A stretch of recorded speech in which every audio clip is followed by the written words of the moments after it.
The winter of 1871 came early to the Wyoming Territory, descending like a judgment upon the scattered settlements nestled between the Wind River Mountains. Snow fell for 7 days without pause, burying fence posts and wagon ruts alike until the world became a seamless expanse of white silence. In the valley below Copper Ridge, where pine trees stood like dark sentinels against the pale sky, smoke rose from a handful of chimneys, thin threads of hope in a landscape that seemed determined to erase all trace of human habitation. Mara Whitfield pulled her threadbare shawl tighter around her shoulders as she peered through the frost-covered window of the abandoned line shack where she had taken shelter. 24 years old, with chestnut hair that had once caught sunlight like spun gold, she now bore the hollow-eyed look of a woman who had run too far on too little. Her lips were cracked from the bitter wind, her fingers stiff with cold despite the meager fire she had managed to coax from damp kindling dot in her arms. Wrapped in a thin blanket that had seen better seasons, her infant daughter Lainey lay frighteningly still. The baby's breathing came in shallow whispers, her tiny chest barely rising beneath the worn fabric. Mara had not been able to produce milk for 2 days now. Her own body, starved and exhausted from their flight across the territory, had nothing left to give. The memory of that terrible night still burned in her mind like a brand. Her husband, Roy, changed beyond recognition by his time in the war, standing in their cabin doorway with Lainey in his arms and madness in his eyes. "Maybe she'll learn silence if the cold takes her," he had said, stepping toward the open door and the howling blizzard beyond. Mara had moved without thinking, snatching her child from his grasp and running into the storm with nothing but a blanket and the clothes on her back. That had been 6 days ago. 6 days of walking through snow that reached her knees, of sleeping in whatever shelter she could find, of watching her baby grow weaker with each passing hour. She had knocked on 3 doors in the scattered homesteads along the valley floor, and each had turned her away with cold eyes and colder hearts. Now, as evening shadows stretched across the snow, Mara could see one final thread of hope smoke rising from the chimney of a ranch house that sat at the valley's edge like a fortress against the wilderness. The Voss place, she had heard it called in the last settlement. A man named Kalen lived there with his young son, keeping to themselves in the way of those who had learned that solitude was sometimes the only protection against a world that took more than it gave. Mara looked down at Lainey's pale face, at the blue tinge creeping around her daughter's lips, and made her choice. If this was to be her last chance, she would meet it on her feet. The walk to the ranch house felt like crossing an ocean. Snow crunched beneath her warm boots with each labored step, and the wind cut through her thin clothing like a blade.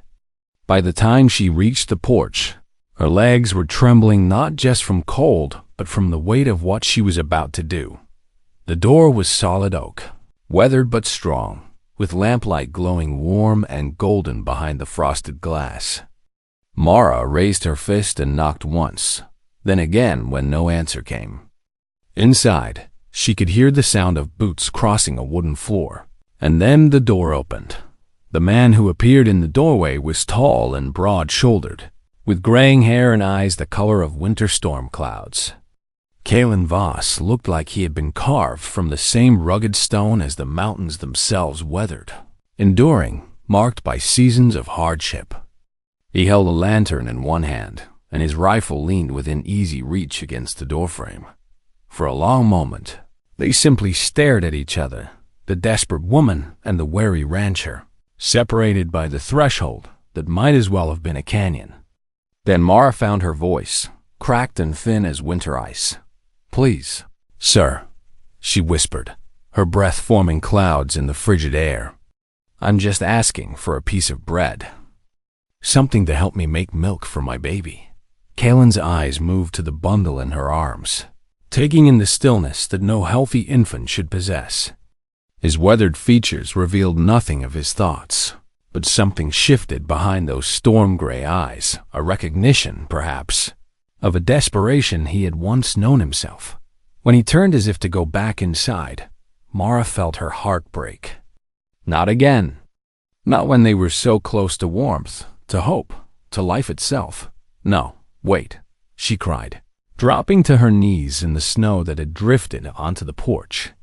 Tears spilled hot against her frozen cheeks as she lifted Lainey with both hands, offering her most precious possession to this stranger. Please take her.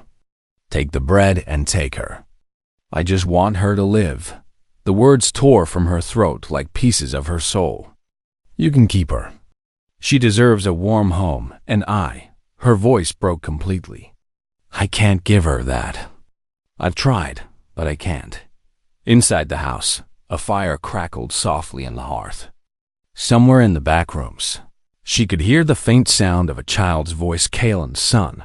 She realized, safe and warm, while her own daughter slipped away in the cold.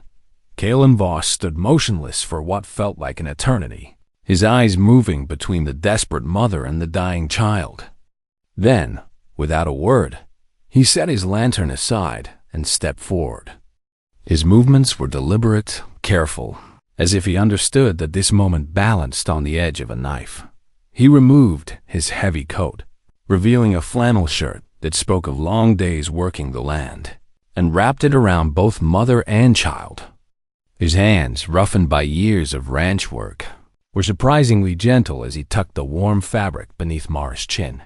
Then he straightened, pushed the door wide, and simply waited. Mara stared up at him through her tears, hardly daring to believe.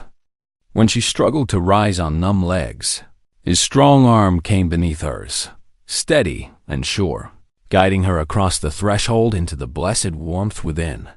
The heat struck her like a physical blow, making her knees buckle. Again, he caught her, supporting her weight as if it were nothing, leading her to a chair beside the hearth where flames danced bright and welcoming as warmth began to seep into her frozen body. Mara felt something she had almost forgotten: hope. Outside, the wind still howled like a living thing, but it could not touch them now. They were safe. They were warm. And for the first time in days, her daughter stirred in her arms, making a soft sound that was more beautiful than any music Mara had ever heard. Kaylin Voss closed the door firmly behind them, shutting out the storm and all the demons that had driven them into the night. In the dancing firelight, Mara saw his weathered face clearly for the first time, and read there a story as deep and complex as her own, a man who understood what it meant to fight for the lives of those you loved, and who would not let that fight be lost on his watch. The warmth of the Voss Ranch house wrapped around Mara like a blessing she had forgotten existed. She sat hunched in the chair beside the hearth, Kaylin's heavy coat still draped around her shoulders, feeling the blessed heat seep slowly into bones that had been cold for too long. Her wet dress clung to her skin like a second layer of ice, and her bare feet, she had lost her boots somewhere in the snow during those first desperate hours of flight, were white with frostbite. Baby Lainey lay bundled in a soft quilt that smelled of cedar and care, placed on a folded blanket near the fire's warmth. The infant's breathing was still shallow, her skin still pale, but there was life there, fragile and precious as a candle flame in the wind. But life nonetheless. From somewhere in the back of the cabin came the soft sounds of movement, the clink of metal against metal, the scrape of wood on iron. Kaylin moved through his home with the quiet efficiency of a man long accustomed to solitude, never hurrying but never idle. When he returned, he carried a small bowl of thin porridge and a cloth bundle. He set the bowl on the wooden table beside her chair, steam rising from the simple meal like a promise of better days. The bundle contained clean rags, old but soft, cut from what might once have been bed linens. He knelt beside Lainey without a word, his weathered hands moving with surprising gentleness as he checked the infant's breathing, touched her forehead with the back of his fingers. His face revealed nothing, but Mara caught the slight tightening around his eyes, the way his jaw set as he took in the child's condition. "She's so quiet," Mara whispered, her voice barely audible above the crackle of the fire. "Babies should cry, shouldn't they?" She used to cry, Kaelin looked at her then, really looked, and she saw something flicker in those storm-gray eyes. Recognition, perhaps. Or memory. He rose slowly and disappeared into another room, returning moments later with a small glass bottle and a tiny spoon worn smooth with age. "Honey water," he said, his voice rusty from disuse but not unkind. For when they're too weak for milk, it was the first time he had spoken directly to her, and the words fell like gentle rain on parched earth. Mara watched as he mixed a few drops of golden honey with warm water, testing the temperature on his wrist before dipping the small spoon. "May I?" he asked, and at her desperate nod, he lifted Lainey with practiced hands. The baby's lips were dry and pale, but when he touched the spoon to them, she stirred. A tiny pink tongue appeared, tasting, and then she swallowed Dot. It was the smallest of victories, but it felt like the sun breaking through storm clouds. Dot, as Kaelin patiently fed her daughter drop by precious drop. Mara found herself studying this quiet man who had opened his door to strangers in the night. His hair was more silver than brown, and lines carved by weather and worry marked the corners of his eyes. But his hands were steady, his movements sure, and there was something in the careful way he held her, child that spoke of a man who understood the weight of such trust. "You've done this before," she said softly. He paused in his feeding, glanced toward a corner of the room where toys sat, gathering dust. A wooden horse, a set of blocks, a child's coat hanging from a peg too high for small hands to reach.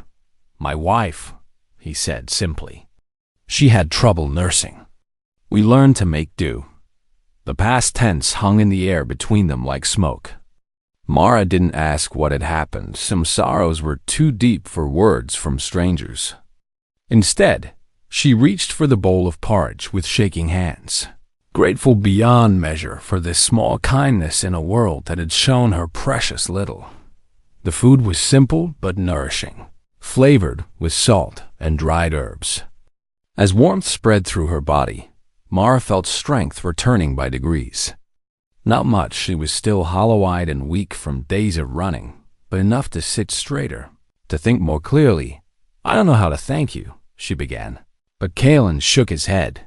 "No need," he said, settling Lainey back in her makeshift bed. The baby's color was already improving, a faint pink returning to cheeks that had been gray with cold. "Storm's too bad to turn anyone out. Even if ... double quotes," he trailed off. But Mara caught the unfinished thought. Even if they might bring trouble ... as if summoned by that very concern. The sound of small feet pattering down wooden stairs broke the evening's quiet. A boy appeared at the bottom of the steps, perhaps 7 or 8 years old, with his father's gray eyes and hair the color of autumn wheat. He wore a nightshirt that had been patched at the elbows, and his bare feet made soft sounds on the wooden floor. "Papa?" The child's voice was sleepy, uncertain. "I heard voices." Kaelin's expression softened in a way that transformed his weathered features. "Just travelers, Finn, caught in the storm." The boy's gaze moved to Mara, taking in her desperate appearance, then settled on the tiny bundle by the fire. His eyes widened with the kind of wonder that only children possess. "Is that a baby?" he whispered, creeping closer despite his father's cautioning hand. "Her name is Lainey," Mara said softly. "She's very little." Finn knelt by the hearth, studying the infant with solemn attention. "She's really small," he observed. "Papa, why is she so quiet? Don't babies usually cry?" The innocent question hit Mara like a physical blow. She pressed her lips together, fighting back the tears that threatened to spill over once again. "Some babies are just tired," Kaelin said gently, lifting his son with easy strength. "Like you should be. Back to bed, little man. Can they stay?" Finn asked as his father carried him toward the stairs. "It's really cold outside." Kaelin's eyes met Mara's across the room. In them, she saw the struggle of a man weighing caution against compassion, safety against kindness. The storm still raged beyond the windows, And no sane person would send a woman and infant back into such weather. For tonight, he said finally. We'll see what tomorrow brings.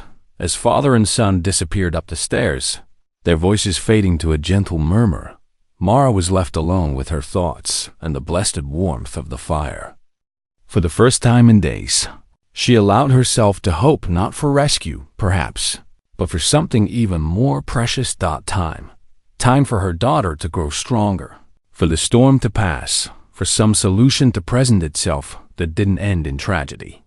Outside, the wind howled like a living thing, hurling snow against the windows with the fury of a winter that seemed determined to reclaim the world.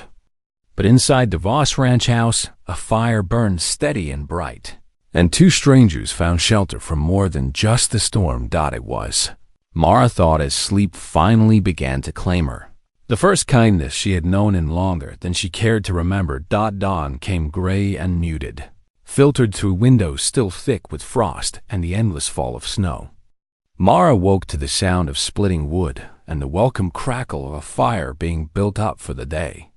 She had slept curled in the chair by the hearth, wrapped in blankets that smelled of cedar and honest work, and for a moment she couldn't remember where she was. Then Lainey stirred in her makeshift bed, making a soft mewing sound, and memory crashed back like a cold wave. The flight through the storm, the desperate knock on a stranger's door, the miracle of warmth and shelter when all hope seemed lost. Kalen stood at the stove, his back to the room, stirring something in a cast iron pot. Steam rose from the mixture, carrying the scent of oats and milk porridge, real food, more than she had dared hope for. He moved with the quiet efficiency of a man long accustomed to caring for himself and his child, every motion economical and sure. "Morning," he said without turning, somehow aware that she had awakened. His voice was rough with sleep, but not unkind. "Coffee's ready if you want it." Mara struggled to sit up straighter, wincing as stiff muscles protested. "I should help. You should rest." The words were firm but gentle. "Storm's not done yet. Won't be going anywhere today." As if to emphasize his point, wind rattled the windows and sent a fresh spray of snow against the glass. Outside, the world remained locked in winter's grip, white and trackless as far as the eye could see. Young Finn appeared at the top of the stairs, already dressed in patched trousers and a woolen shirt. He moved with the careful quiet of a child, trying not to wake others, but his eyes went immediately to the bundle by the fire. "Is she better, Papa?" he whispered, creeping closer to peer at Lainey. Kalen glanced over at the infant, noting the improved color in her cheeks, the more regular rise and fall of her tiny chest. "Some," he said. "These things take time." The boy nodded solemnly, accepting his father's wisdom as children do. "Can I help take care of her?" The question hung in the morning air like smoke from the chimney. Mara felt her throat tighten with emotion.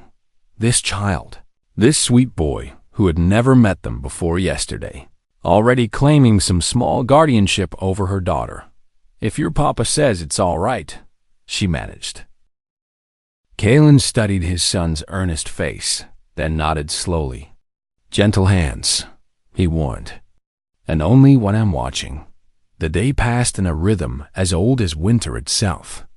Kalen tended the fire, checked the animals in the barn, and worked on small tasks that kept the household running through the long months when the outside world disappeared beneath snow. Finn helped where he could, carrying wood, setting the table, and always returning to check on the baby with the devoted attention of a young shepherd. Mara found herself watching these two males who had opened their home to strangers, trying to understand the quiet bond between them. There was love there, deep and sure, but also something else, a kind of careful protection, as if they had learned that the world could be cruel to those who opened their hearts too freely. "Your wife," she said softly, during a quiet moment when Finn was napping and Lainey slept peacefully by the fire. "How long ago?" Kalen's hand stilled on a piece of leather he was mending. 3 years, he said after a long moment. "Fever took her that winter." Finn was barely walking. The simple words carried the weight of a grief too deep for elaboration. Mara understood some losses carved hollow spaces in the soul that never quite filled in again. "I'm sorry," she said, meaning it. "It must have been hard, raising him alone. We manage." His voice was carefully neutral, but she caught the slight emphasis on the word we, father and son, as a team against whatever the world might throw at them. As afternoon shadows began to lengthen, Finn woke from his nap and immediately went to check on Lainey. The baby was more alert now, her dark eyes tracking movement, her tiny fists waiting weakly in the warm air. "She's hungry," Finn announced with the confidence of childhood. "Babies cry when they're hungry, right, Papa?" Kalen looked at Mara with quiet understanding. The question of feeding hung between them, delicate as spider silk. She had tried that morning, but her body, stressed and starved, still had little to offer. "There might be another way," Kalen said slowly. He disappeared into the kitchen and returned with a cloth and a small cup. "My wife used to." When Finn was having trouble, he showed her how to dip the corner of a clean cloth in warm milk, how to let the baby suck the nourishment from the fabric. It was painstaking work, requiring patience and faith, but Lainey took to it eagerly. "Will she be all right?" Finn asked, watching with the intensity of a young doctor. "I think so," Mara said, and for the first time since that terrible night, she truly believed it. "Thanks to you and your papa." The boy beamed with pride, then settled cross-legged on the floor beside the fire. "Can I tell her a story?" "Papa tells me stories when I'm sick." Permission granted. Finn launched into a rambling tale about a brave baby who lived in a castle made of clouds, fought dragons with her rattle, and saved all the other babies in the kingdom. It was the kind of story only a child could tell, full of impossible adventures and happy endings, told with complete conviction that such things were not only possible but probable. As evening fell and the storm continued to rage outside, Mara felt something she had almost forgotten: peace. Not the desperate relief of temporary safety, but actual peace. The kind that came from being, however briefly, part of something larger than her own desperate flight. She watched Kalen banking the fire for the night, his movements careful and practiced. Watched young Finn kiss his father goodnight before trudging up the stairs to his small room. Watched the way they moved around each other with the easy grace of two people who had learned to be family, to be enough for each other when the rest of the world fell away. And she wondered, as she settled Lainey for the night and pulled her blankets close, what it would be like to belong somewhere again. To have people who cared whether you came home safely, who saved the place by the fire and worried when you were late. Outside, the wind howled its lonely song, but inside the Voss ranch house, three souls found shelter from more than just the storm. They found, in each other's company, a glimpse of what home might feel like if they were brave enough to reach for it. 3 days had passed since the storm began to ease, and with each sunrise, the world outside the Voss ranch house grew a little brighter, a little more welcoming. The snow had stopped falling, though it lay thick and unmarked across the valley floor. Smoke rose straight up from the chimney in the still air, and for the first time since that desperate night, Mara began to believe that she and Lainey might actually survive. The baby was stronger now, taking milk eagerly from the cloth-feeding method Kalen had shown her, crying with healthy vigor when she was hungry or uncomfortable. Color had returned to her cheeks, and her dark eyes followed movement with the alert curiosity of an infant discovering the world. Finn had appointed himself Lainey's chief protector and entertainer, singing off-key lullabies and showing her his treasured collection of smooth river stones. His father watched these interactions with quiet approval, and Mara began to see glimpses of the man Kalen Voss had been before lost carved. Lines of caution around his eyes. It was on the fourth morning, as Mara sat by the window feeding Lainey and watching the sun turn the snowfields into fields of diamonds, that she saw the rider. He came from the east, Following what had once been the wagon road before winter erased all traces of human passage. Even at a distance, there was something familiar about the way he sat his horse, something that made Mara's blood turn cold in her veins. "No," she whispered, clutching Laney closer. "Please, no." Kalen looked up from the harness he was mending, followed her terrified gaze to the window. The rider was closer now, close enough to make out details that confirmed Mara's worst fears. Broad shoulders, a military way of carrying himself, a face that might once have been handsome before war and whiskey carved it into something harder. Roy, Whitfield had found them. "Get away from the window," Kalen said quietly, setting aside his work and reaching for the rifle that always rested within arm's length. "Take the baby upstairs. He'll kill her," Mara said, her voice breaking. "He said he would. That night, when I took her from him, he said no child of his would live to shame him with weakness." The words spilled out in a rush of terror and desperation. "He fought in the war. He knows how to track, how to hunt. He must have followed our trail from town to town until ... Mara. Kalen's voice cut through, her panic like a blade through rope. "Upstairs. Now." She obeyed without question, gathering Laney and what few possessions they had, her legs shaking as she climbed the narrow wooden steps. From Finn's small room, she could hear the boy playing quietly with his toys, oblivious to the danger approaching their home. Downstairs, she heard the heavy sound of boots on the porch, then a fist pounding against the solid oak door. Roy's voice, slurred with drink, but still carrying the authority he'd learned to command other men, rang through the morning stillness. "Boss, I know you're in there, and I know you've got something that belongs to me. Open this door before I kick it in."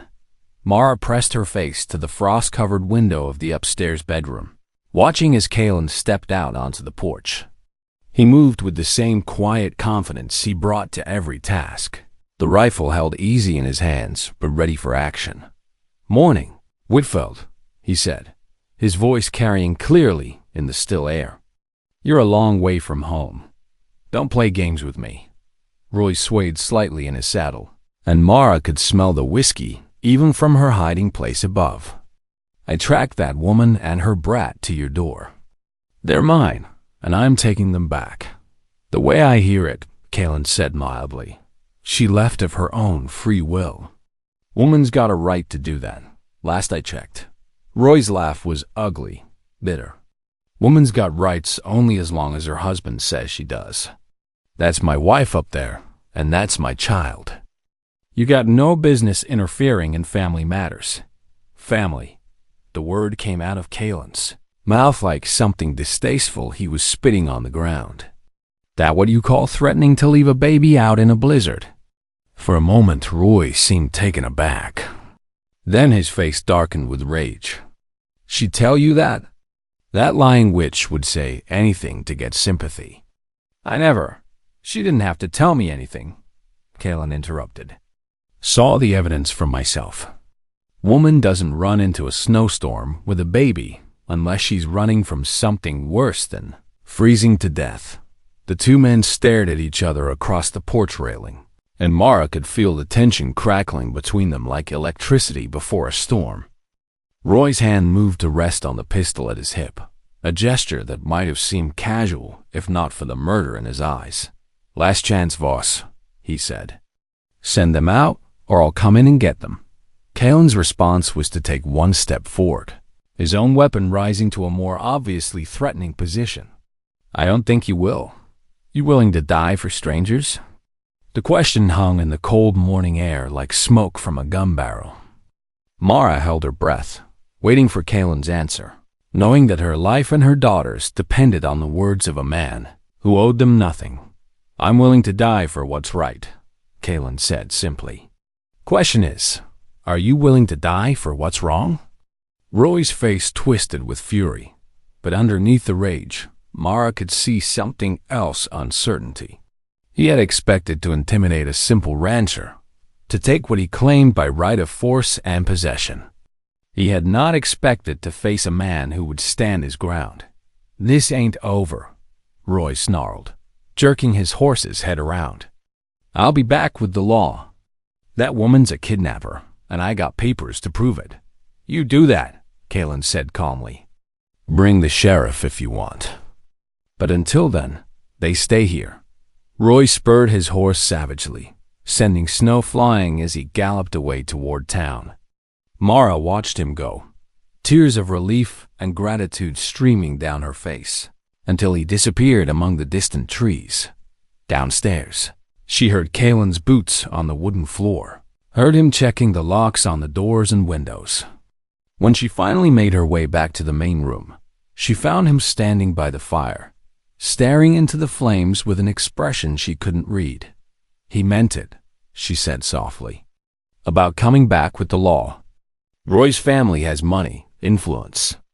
They'll make it official, make me out to be the criminal." Kalen turned to look at her, his gray eyes steady and sure. "Then we'll be ready for them."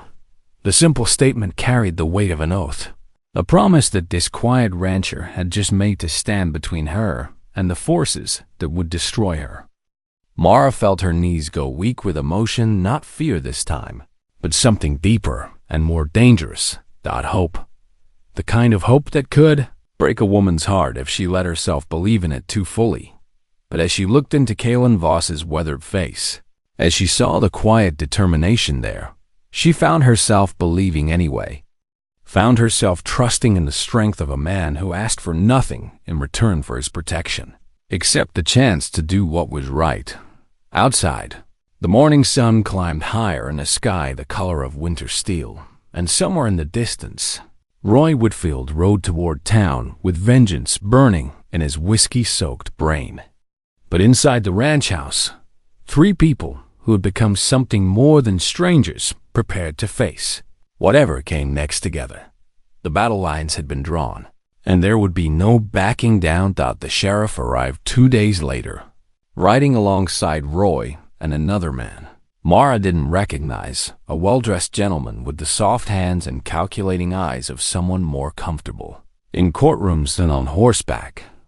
Even from her hiding place upstairs, she could hear the authority in their voices as they dismounted in the yard. "Sheriff Coleman." Kalen's voice drifted up through the floorboards, polite but wary. "What brings you out this way?" "Official business, Kalen." The sheriff's tone carried regret but also determination. "Got a complaint been filed?" "Legal papers signed and witnessed." Mara pressed her ear to the floor, clutching Lainey close as she strained to hear every word. Her daughter, Blessley, had chosen this moment to sleep peacefully, unaware that her entire future hung in the balance of the conversation taking place below. "This here's Judge Morrison's clerk," the sheriff continued. "He's got documentation that says Roy Whitfield's wife and child were taken unlawfully from their home. That makes you accessory to kidnapping if you're harboring them." The well-dressed man's voice was smooth as silk and twice as dangerous. "Mr. Voss, I'm sure you thought you were doing a Christian kindness, but the law is clear. A wife belongs with her husband and a child with its father. Any interference in that natural order is a criminal act." Natural order. Kalen's voice had gone very quiet, which Mara had learned meant he was at his most dangerous. "Tell me something, Mr. Clerk. You got children?" "I fail to see how that's relevant. You got children?" The question came harder this time, with steel beneath the silk. "Yes, I have 2 daughters." "Then maybe you can explain to me what kind of natural order involves a man threatening to throw his baby out in a blizzard." Silence stretched like a taut rope. When Roy finally spoke, his voice was tight with barely controlled rage. "That's a damned lie. Woman had frostbite," Kalen continued calmly. "Baby was near dead from cold. They didn't run into that storm for the fun of it. The circumstances of their departure are immaterial," the clerk said, recovering his composure. "What matters is that Mrs. Whitfield had no legal right to remove the child from the marital home. Mr. Whitfield has filed charges of kidnapping and child theft. If you continue to harbor them, you'll face the same charges. Mara felt her world tilting on its axis. She had known this moment would come, had tried to prepare herself for it, but the reality of legal language and official papers made everything feel terrifyingly final. "Now, Kalen," Sheriff Coleman said, his voice gentler than the clerk's. "You know, I gotta follow the law. Can't have folks just taking other people's families, no matter what the reason. You bring the woman and child out peaceful-like, and maybe we can keep this simple." The silence stretched until Mara thought she might scream. Then Kalen's voice, steady as granite, cut through the tension. "Sheriff, you've known me 15 years. Ever known me to be a liar?" No, Kalen, can't say that I have. Then when I tell you that woman ran into a killing storm with a baby in her arms because she was more afraid of what was behind her than what was ahead of her, maybe you ought to consider what that means." "Hearsay," the clerk snapped. "Emotional manipulation. The law doesn't recognize a woman's fears as grounds for breaking legal bonds. What about evidence?" The new voice belonged to Finn, and Mara's heart stopped as she realized the boy had somehow slipped into the conversation. "Papa, tell them about the evidence." "Finn, go back inside," Kalen said sharply, but the damage was done. The word hung in the air like a challenge. "Evidence?" Sheriff Coleman's voice sharpened with interest. "What evidence?" Mara heard footsteps, then the sound of papers rustling. When Kalen spoke again, his voice carried a satisfaction that made her heart leap with desperate hope. "Found these in the woman's coat pocket," he said. "Didn't look at first, wasn't my business. But when Whitfield started making legal threats, I figured I ought to see what she was carrying." More rustling. Then a sharp intake of breath from someone, the sheriff, maybe, or the clerk. "These are medical records," Coleman said slowly. "From Dr. Patterson in Cedar Falls." "Look at the dates," Kalen suggested mildly. "Look at the injuries." The silence that followed was different than before, charged with a new understanding, a shift in the balance of power that Mara could feel even from her hiding place above. "Broken ribs," the sheriff read aloud. "Bruised throat. Multiple contusions consistent with ... double quotes." His voice trailed off. "Consistent with what, Sheriff?" Kalen pressed. "With repeated physical assault." The words came out like word traveled fast in small towns, especially when it involved scandal, violence, and the kind of justice that people could sink their teeth into. By the time Sheriff Coleman escorted Roy Whitfield back to Cedar Falls in chains, half the territory seemed to know that the quiet rancher Kalen Voss had stood up to a wife-beater and won. The trial, when it came 2 weeks later, was standing room only in the small courthouse. Judge Morrison, a stern man with silver whiskers and eyes like flint, listened to 3 days of testimony with the patience of someone who had seen enough of human nature to rarely be surprised by its depths. Mara sat in the front row, Lainey sleeping peacefully in her arms, drawing strength from Kalen's solid presence beside her. She had been afraid to testify, afraid to speak the truth aloud in a room full of strangers. But when the moment came, the words flowed like water breaking through a dammed dot. She told them about the gradual change in Roy after the war, how the kind man she had married had disappeared piece by piece until only rage and whiskey remained. She spoke of nights spent listening to his footsteps, wondering if this would be the time he finally went too far. She described the systematic campaign of fear that had made her own home feel like a prison. And finally, her voice steady despite the tears on her cheeks, she recounted that final night, Roy standing in the doorway with Lainey in his arms, the storm howling beyond, and his terrible words about teaching the baby silence through exposure to the killing cold. "I didn't think," she said, looking directly at Judge Morrison. "I just moved. Took my baby and ran into the worst blizzard I'd ever seen because I knew that no matter how bad it was out there, It was safer than staying with him. Double quotes Dr. Patterson testified about the medical records, his professional demeanor cracking slightly as he described injuries no woman should have to endure. Tom Mackenzie, the neighbor, reluctantly admitted to hearing Roy's threats but doing nothing about them, a decision that clearly haunted him still. Sarah Beth Williams wept openly as she described seeing Mara running through the storm, a sight that had troubled her dreams for weeks afterward. And Kalen Voss, when called to the stand, spoke in his quiet, measured way about finding a woman and child on his doorstep, more dead than alive, and making the choice to offer shelter without question or condition. Man sees someone in need, he said simply. He helps. That's not complicated. Roy's defense was weak and grew weaker with each passing hour. His lawyer, a nervous young man who clearly wished he was anywhere else, tried to argue that Mara had overreacted to normal marital discipline, that her flight had been the product of female hysteria rather than genuine fear. The strategy backfired spectacularly when Roy himself took the stand, his arrogance and sense of entitlement on full display. Under cross-examination, his carefully constructed facade crumbled, revealing glimpses of the monster that lurked beneath. A man's got a right to discipline his wife and child as he sees fit, he declared, jaw set stubbornly. That's the natural order of things. Woman gets ideas above her station. Someone's got to put her back in line. And if that discipline involves threats to expose an infant to lethal cold? The prosecutor pressed. Roy's face flushed red. Maybe I said some things in anger. A man says things when he's been drinking. Doesn't mean anything. Doesn't mean anything to threaten a baby's life? She was crying all the time.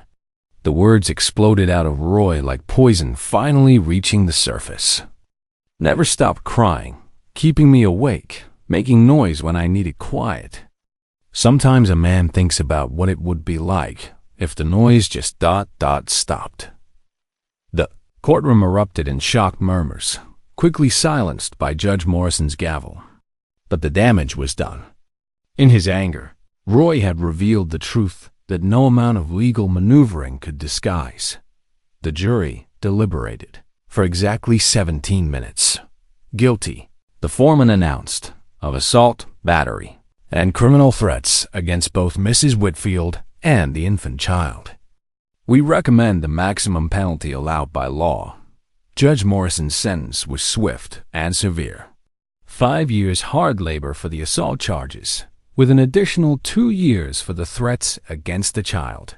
Furthermore, all legal claims to custody or control over either Mara or Laney were permanently severed. Mr. Whitfield, the judge said, his voice carrying the weight of absolute authority, you have proven yourself unfit for civilized society and utterly unworthy of the trust that comes with marriage and fatherhood. When you are released from prison, you will have no legal connection to these people you have terrorized. Should you attempt to contact, threaten, or approach them in any way, you will find yourself back in chains so fast it will make your head spin. As Roy was led away, shouting curses and threats that only sealed his fate more completely, Mara felt a weight lift from her shoulders that she had carried for so long she had forgotten what freedom felt like. Outside the courthouse, the late afternoon sun painted the town square golden. People approached them, some offering congratulations, others simply nodding their respect. Mrs. Henderson pressed a basket of fresh bread into Mara's hands. Doc Patterson tipped his hat and promised to check on Laney whenever they needed, but it was the quiet man walking beside her, carrying her daughter with the gentle confidence of someone born to protect, who truly mattered. Kalen Voss had asked for nothing in return for his kindness, had gained nothing but potential trouble by standing up for strangers.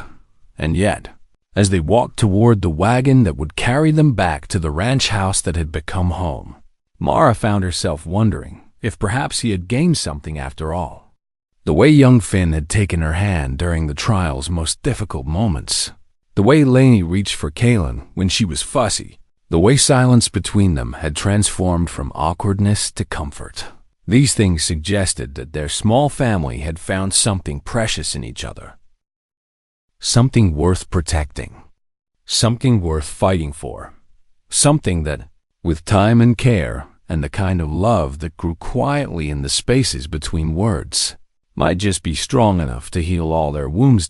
As the wagon wheels began to turn and the courthouse faded behind them, Mara allowed herself to believe, for the first time in years, that tomorrow might be better than today. Spring came early to the Wyoming Territory that year, as if the land itself was eager to wash away the memories of the brutal winter that had nearly claimed so many lives. By April, the snow had retreated to the highest peaks, leaving behind valleys painted green with new grass and dotted with wildflowers that seemed to bloom overnight. At the Voss Ranch, the change of seasons brought with it a transformation that went far deeper than the warming weather. What had begun as temporary shelter had evolved into something none of them had dared to name, but all of them felt a sense of belonging that grew stronger with each passing day. Mara had insisted on earning her keep from the moment she was strong enough to work. She took over the cooking and mending, tasks that Kaylin and Finn had managed with the rough efficiency of men long accustomed to making do. Under her touch, the house began to feel less like a bachelor refuge and more like a home. Curtains appeared at the windows. Wildflowers graced the kitchen table, and the smell of fresh bread replaced the endless diet of beans and salt pork.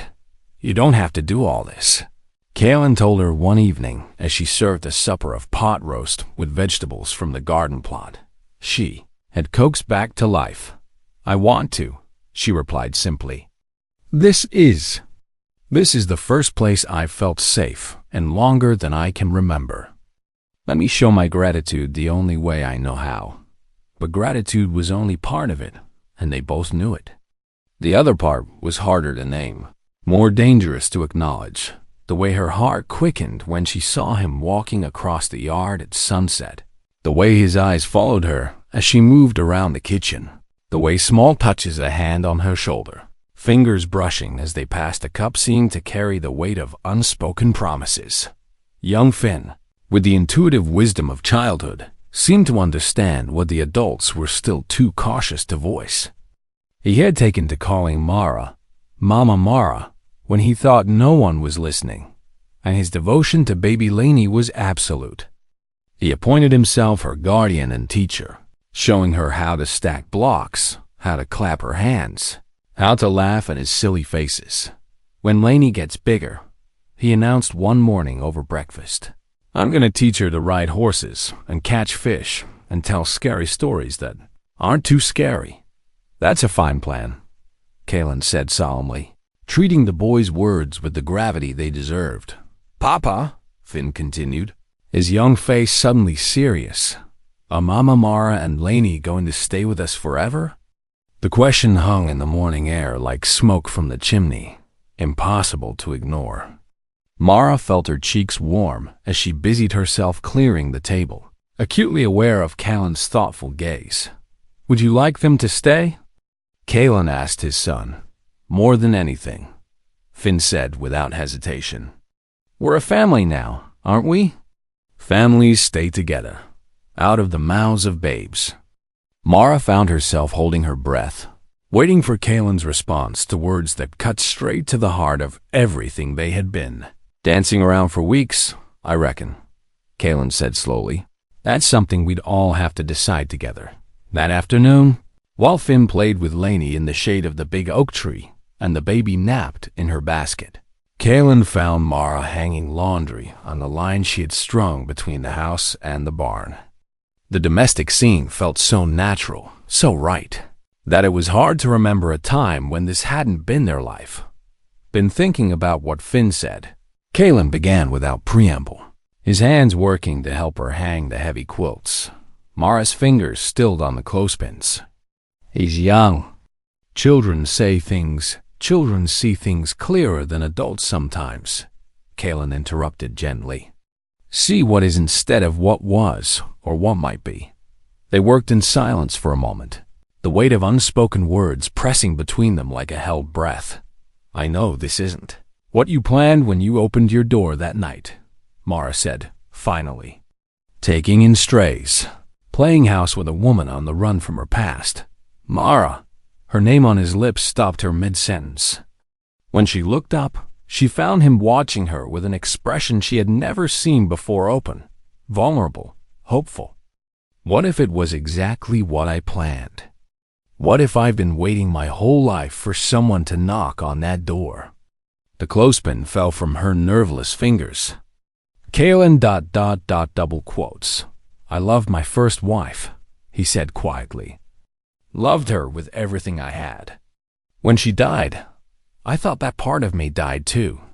Thought I'd never feel that way again, never want to. He stepped closer, close enough that she could see the gold flecks in his gray eyes. But then you came, and suddenly I remembered what it felt like to have someone to protect, someone to come home to. Someone who made the silence feel less empty. Mara felt tears prick her eyes. I'm not whole, she whispered. I'm broken, damaged. I don't know how to be a wife to a good man. You know how to be brave, Kalen said, reaching out to cup her face in his work-roughened hands. Know how to love a child more than your own life. Know how to make a house feel like home just by being in it. That's enough. That's everything. The kiss, when it came, was soft and hesitant and tasted of new beginnings. When they broke apart, Mara saw her own wonder reflected in Kalen's eyes, the amazement of two people who had thought themselves beyond such miracles, discovering that love could bloom in the most unlikely soil. Marry me, he said, the words simple as a prayer. Not because you need protecting, not because it's convenient, but because I can't imagine my life without you in it. Marry me and let's build something worth having. Through the kitchen window, they could see Finn showing Lainey how to pet the barn cat, his young voice carrying on the spring breeze as he explained the finer points of animal friendship. The baby gurgled happily, reaching out with chubby fingers to touch the cat's whiskers. Yes, Mara whispered, the word carrying all the hope and fear and desperate love she had kept locked in her heart. Yes, I'll marry you. That evening, as they sat on the porch watching the sun paint the mountains gold and purple, Finn curled up between them with Lainey sleeping across his lap. Mara felt the last of her old fears finally begin to fade. She had run into a blizzard to save her daughter's life, never dreaming that the storm would lead her home. But home, she was learning, wasn't a place. It was the people who chose to love you despite your scars, who saw your worth when you had forgotten it yourself, who built a future with you one quiet day at a time. Tomorrow, they would ride into town to speak with the preacher. Tomorrow, they would begin the legal process of making their unlikely family official in the eyes of the law. But tonight, as the first stars appeared in the darkening sky and the sound of night birds filled the valley with their ancient songs, they were already everything that mattered, a family bound not by blood or law, but by the kind of love that grew in the spaces between heartbeats, strong enough to weather any storm. The wedding took place on a Sunday morning in late June, when the wildflowers had reached their peak and the air smelled of sage and possibility. The small church in Cedar Falls had never hosted a ceremony quite like it, a bride who had fled through a blizzard, a groom who had opened his door to strangers, and a congregation that had witnessed firsthand what happened when ordinary people chose to do extraordinary things. Mara wore her mother's dress, carefully altered by the skilled hands of Mrs. Henderson and the other women, who had appointed themselves guardians of this unlikely romance. The ivory silk, yellowed slightly with age but still beautiful, fell in gentle folds that couldn't quite hide the way her hand rested protectively over the slight swell of her belly, the secret she and Kalen had shared just that morning, another blessing in a season full of them. Kalen stood waiting at the altar in his best suit, Finn beside him as best man, fidgeting with the ring that had been Kalen's grandmother's. Baby Lainey, now a robust toddler with chubby cheeks and her mother's dark eyes, sat in the front pew in Mrs. Henderson's lap, clapping her hands and babbling happily at the pretty lady in the white dress. Reverend McKay, who had baptized half the territory and married the other half, spoke of love that grew from kindness, of families formed by choice rather than chance, and of the way God sometimes sent angels disguised as strangers knocking on doors in the middle of winter storms. Do you, Kaylin James Voss, take this woman to be your lawfully wedded wife, to love and protect, to cherish and honor, in sickness and in health, for richer or poorer, as long as you both shall live? I do, Kaylin said, his voice steady and sure, his eyes never leaving Mara's face. And do you, Mara Elizabeth Whitfield, take this man to be your lawfully wedded husband, to love and honor, to stand beside through whatever storms may come, as long as you both shall live? The name felt strange on her lips now, Whitfield, the name of a man who had tried to destroy her, who sat even now in a prison cell, paying for his crimes. But it was the last time she would ever have to claim it. I do, she whispered, and meant it with every fiber of her being. The ring slid onto her finger like it had been made for her, a simple band of gold that caught the sunlight streaming through the church windows and through tiny rainbows across the wooden pews. When Kaylin kissed her, sealing their union, Finn cheered and Lainey clapped, and the entire congregation burst into applause. Outside, the reception spilled across the church lawn and into the streets beyond. The whole town had turned out. It seemed ranchers and shopkeepers, farmers and their wives, even the stern Judge Morrison, who pressed a silver dollar into baby Lainey's palm and declared it her wedding gift. Doc Patterson made a toast about the healing power of love. Sheriff Coleman, slightly embarrassed by the attention, mumbled something about justice having many faces. Mrs. Henderson wept openly as she watched Mara cut the cake, remembering perhaps another young woman who had needed kindness in dark times. But it was young Finn who provided the moment everyone would remember longest, standing on a wooden crate to address the crowd with all the solemnity his 8 years could muster. My papa says that families aren't just born. They're made, he announced in his clear, carrying voice. They're made when people choose to love each other even when it's hard, choose to stay even when it's scary, choose to build something together that's stronger than what they were alone. He looked directly at Mara, his gray eyes so much like his father's. Mama Mara chose to save Lainey when it meant running into a blizzard. Papa chose to open our door when he could have kept it closed. And I choose to love them both forever and ever, because that's what families do. There wasn't a dry eye in the crowd as the boy climbed down from his makeshift podium and threw his arms around Mara's waist. She lifted him easily, this child who had called her mama before anyone else dared, and held him close while Kaylin gathered them all in his strong embrace. Later, as the sun began to set behind the mountains and the wedding guests slowly dispersed to their own homes and lives, the Voss family, for that's what they were now, legally and completely climbed into their wagon for the ride back to the ranch. Finn and Lainey fell asleep in the wagon bed, lulled by the gentle rocking motion and the events of the long day. Mara sat close beside her new husband, her hand resting on his thigh, marveling at how natural it felt to claim that right, that intimacy. Any regrets? Kaylin asked softly as they drove through the valley where they had first found each other. Only that it took a blizzard to bring us together, Mara replied, then reconsidered. No, not even that. Maybe we needed the storm to make us strong enough for this. The ranch house came into view as they crested the final hill, lamplight glowing warm in the windows, smoke rising straight up from the chimney in the still evening air.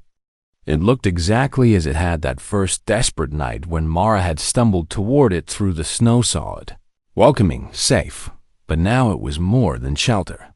Now it was home. As Kaylin carried the sleeping children inside, and Mara lit the lamps and banked the fire for the night, she thought about the journey that had brought them here, the pain and fear that had driven her into the storm, the kindness that had opened doors and hearts. the love that had grown quietly in the spaces between words until it filled every corner of their lives. Tomorrow would bring new challenges, new joys, new sorrows to weather together. Their child, the one growing beneath her heart, conceived in love and wanted beyond measure, would be born into a family that understood the preciousness of such gifts. But tonight, as she stood in the doorway of the bedroom, where Caleb was tucking Finn and Lainey into their beds, watching him kiss each sleepy forehead and whisper goodnights, Mara felt complete in a way she had never imagined possible.